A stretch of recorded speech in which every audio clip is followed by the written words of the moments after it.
Hello students, मेरा नाम doctor Gajendra Purohit. IIT JAM 2026 exam के अंदर सिर्फ 5 दिन बचे हैं। लास्ट 5 डेज आपकी क्या स्ट्रेटेजी होनी चाहिए? सर बहुत घबराहट हो रही है।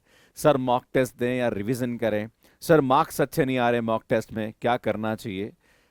इन सभी प्रश्नों के उत्तर मैं आपको देने वाला हूं। ये वीडियो आपके लिए बहुत ही इंपॉर्टेंट हो सकता है, आप जरूर देखिएगा इसको अंत तक। बात करेंगे यहाँ पे कि सबसे पहले आईआईटी जेम के पैटर्न को समझते हैं। तो सुन पैटर्न में यहाँ पे टोटल 60 क्वेश्चंस पूछे जाते हैं। आपको यहाँ पे 3 घंटे का समय दिया जाता है, जिसमें 30 क्वेश्चन जो होते हैं वो मल्टीपल चॉइस आते हैं, जिसका वेटेज 50 मार्क्स का होता है। जिसके अंदर 10 क्वेश्चन जो होते हैं वो आपके यहाँ पे 1 मार्क के आते हैं, और जो 20 क्वेश्चन होते हैं वो आपके यहाँ पे 2 मार्क्स के आते हैं। तो टोटल देखा जाए तो 50 मार्क्स का वेटेज होता है। नेगेटिव मार्किंग यहाँ पे रहती है। नेक्स्ट बात करी जाए कि अगले जो 30 क्वेश्चन होते हैं वो यहाँ पे एनएटी और एमएसक्यू टाइप के आते हैं, जिसमें 10 एमएसक्यू होते हैं। हर क्वेश्चन 2 मार्क्स का होता है। 20 मार्क्स के यहाँ पे एमएसक्यू पूछे जाते हैं। और एनएटी की बात करी जाए तो एनएटी 20 क्वेश्चन पूछे जाते हैं, जहां पर 10 क्वेश्चन 1 नंबर के और 10 क्वेश्चन 2 नंबर के होते हैं। टोटल 30 मार्क्स का एनईटी का वेटेज होता है। इसमें जो लास्ट 30 क्वेश्चन होते हैं जो कि एमएसक्यू और एनईटी टाइप के आते हैं, इनमें कोई भी नेगेटिव मार्किंग नहीं होती है। यहाँ पे हर क्वेश्चन में आप आंसर देख के आ सकते हैं, उसके रैंक से कोई फर्क पड़ने वाला नहीं आपकी यहाँ पे मार्क्स कटेंगे, तो आपको इसको लेके दुखी होने की आवश्यकता नहीं है। आपको फर्स्ट जो खास करके जो एमसीक्यू टाइप के क्वेश्चंस हैं इन्हें सही करने की आवश्यकता है। अगर मैं इन तीनों टाइप के क्वेश्चंस की स्ट्रेटेजी के बारे में बात करूं तो सुन एमसीक्यू में सबसे सही होने के चांसेस रहते हैं, क्योंकि आपको पता है कि 4 में से कोई एक ऑप्शन यहां पे करेक्ट है, तो कहीं ना कहीं आप डिस्कार्ड मेथड से या आप काउंटर एग्जाम्पल से क्वेश्चन को इजीली सॉल्व कर सकते हो। तो सबसे पहला फोकस आपका यह होना चाहिए कि मैक्सिमम आप एमसीक्यू सॉल्व ज्यादा करें। उसके बाद जो न्यूमेरिकल आंसर टाइप क्वेश्चन होते हैं वो टोटल क्वेश्चन जो होते हैं वो कैलकुलेशन बेस्ड रहते हैं, जहां पर आपको अपनी कैलकुलेशन सही करनी होती है और जो भी आंसर आता है वो आपको वहां पे फिल करना होता है। अगर हम बात करें सुने एमएसक्यू, तो ये थोड़े से कंसेप्चुअल क्वेश्चन होते हैं, जहां पर इंटरकनेक्टेड कंसेप्ट्स के ऊपर बेस्ड क्वेश्चन रहते हैं। जैसे डिफरेंशियल इक्वेशन का क्वेश्चन, उसमें एलए का कंसेप्ट लग रहा है या सीक्वेंस का कंसेप्ट लग रहा है, तो कहीं ना कहीं इंटरकनेक्टेड क्वेश्चंस होते हैं जो थोड़ा सा आपका एनालिटिकल रीजनिंग वो चेक की जाती है। तो सुन, आपको अगर एमएसक्यू अच्छा करना है तो आपके सभी सब्जेक्ट का नॉलेज होना आवश्यक है। और आपको इस टाइप के क्वेश्चंस मैंने अपने YouTube पे भी सॉल्व करा रखे। इवन अगर आप हमसे पढ़ रहे हैं तो कॉम्बैट सीरीज में भी हमने ऐसे क्वेश्चंस आपको सॉल्व कराए हैं, राइट?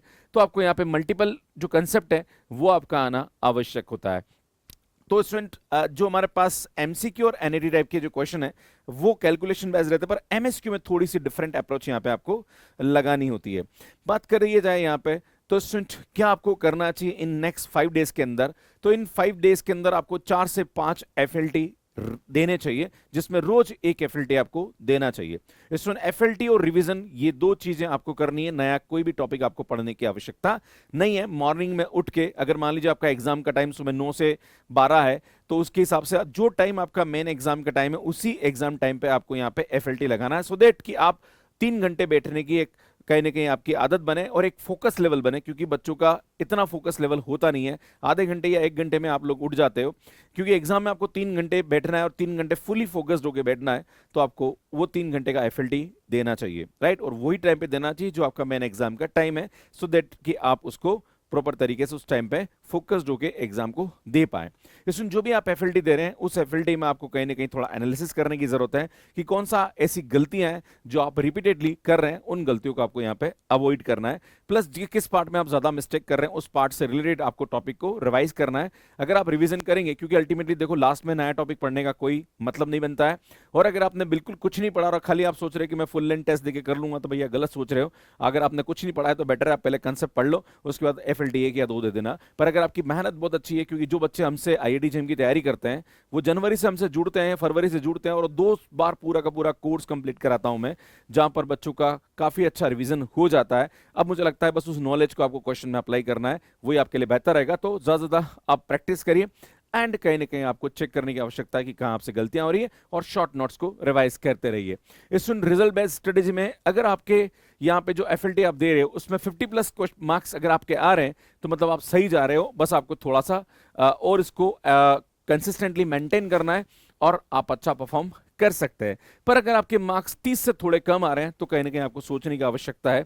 आपको थोड़ा सा जो भी वीक एरिया है उसको आइडेंटिफाई करने की आवश्यकता है, और उस टॉपिक को आप इमीडिएटली रिवाइज करना शुरू करिए और उससे रिलेटेड टॉपिक को आप प्रैक्टिस करना शुक्र, देखो दुखी होने की आवश्यकता नहीं कि सर मेरे मार्क्स कम आ रहे। एक बच्चा मुझे कमेंट बॉक्स में लिखता है कि सर मैं तो टेंशन में आ गया हूँ, सर मैं तो मॉक दे रहा हूँ, मेरे मॉक में बहुत कम नंबर आ रहे हैं। भैया कम नंबर आ रहे हैं मतलब ये एक तरह का अलार्म है कि आपको और मेहनत करने की आवश्यकता है। और मैं पूरा आपको 100% श्योरिटी के साथ बताना चाहता हूँ कि जो बच्चे एग्जाम से 1 महीने पहले या 2 महीने पहले अपनी प्रिपरेशन जारी करते हैं उनके साथ ये समस्या आती है। जो बच्चा 1 साल से लगातार इसके लिए मेहनत कर रहा है, पिछले 6 महीने से लगातार मेहनत कर रहा है, उसके साथ ये दिक्कतें थोड़ी कम नजर आती है। पर हाँ, अगर आप पिछले 6 महीने से तैयारी करो और आपको ऐसी दिक्कतें आ रही है तो मुझे लगता है आपको रिवीजन पे थोड़ा ज्यादा फोकस करने की जरूरत है। प्लस अपनी जो प्रॉब्लम सॉल्विंग स्किल है, जो क्वेश्चन सॉल्व करने की स्किल है, उस पर काम करने की आवश्यकता। कभी कभी क्वेश्चन बहुत ईजी होता है पर उसकी लैंग्वेज हमें समझ में नहीं आती है, जिसकी वजह से हम क्वेश्चन को गलत कर देते हैं। बात करेंगे सुन नेक्स्ट यहाँ पे कि इन लास्ट 5 डेज में आपको क्या करना चाहिए और क्या नहीं करना चाहिए।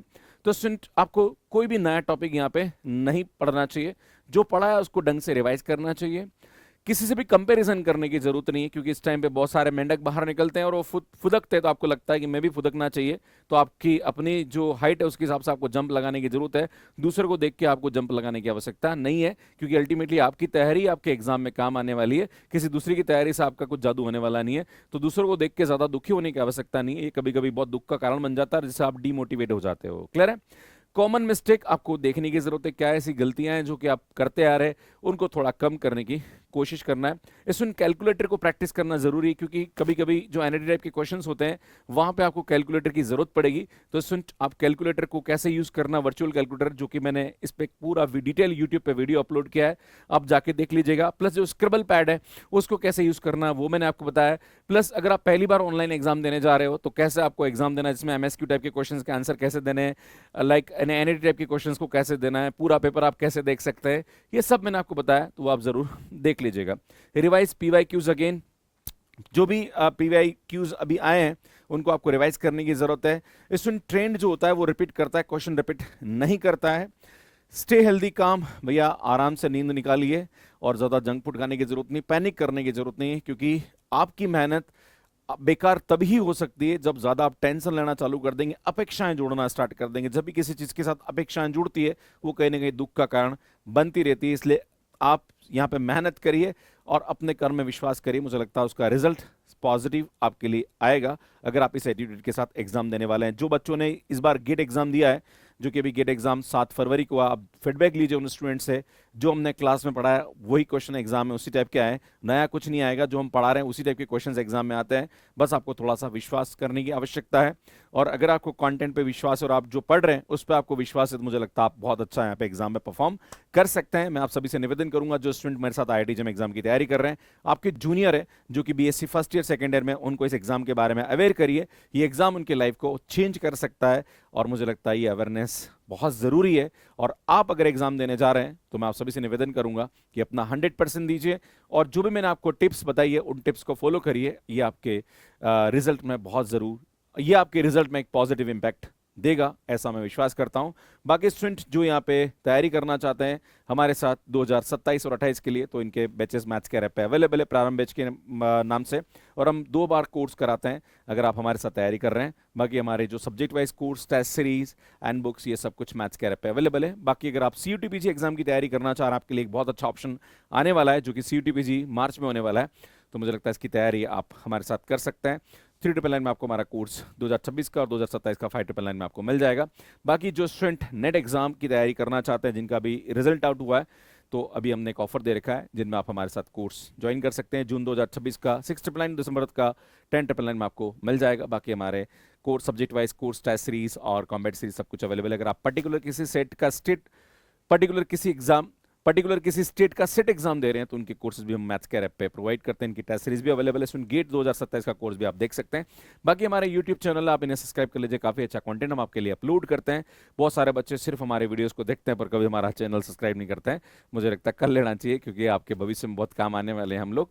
और स्टूडेंट ये हमारा मैथ्स के ऐप है जो कि एंड्रॉइड एंड आईओएस पे अवेलेबल है। कैसे मैथ्स के ऐप पे कोर्स ले सकते हैं इसका वीडियो आप यहाँ पे जाके देख सकते हैं। बाकी गेट एग्जाम के लिए हमने काफी सारे वीडियोस अपलोड किए थे, CSIR नेट पे काफी वीडियोस अपलोड कर रखे हैं, आईआईटी जेईई पे काफी अच्छा काम हमने कर रखा है। कैसे वर्चुअल कैलकुलेटर को यूज करना है, मॉक टेस्ट कैसे देना है, स्क्रिबल पैड को कैसे यूज करना है, वो सब वीडियोस आप यहाँ जाके देख सकते हैं। यहाँ जाके चैनल को सब्सक्राइब कर सकते हैं। धन्यवाद।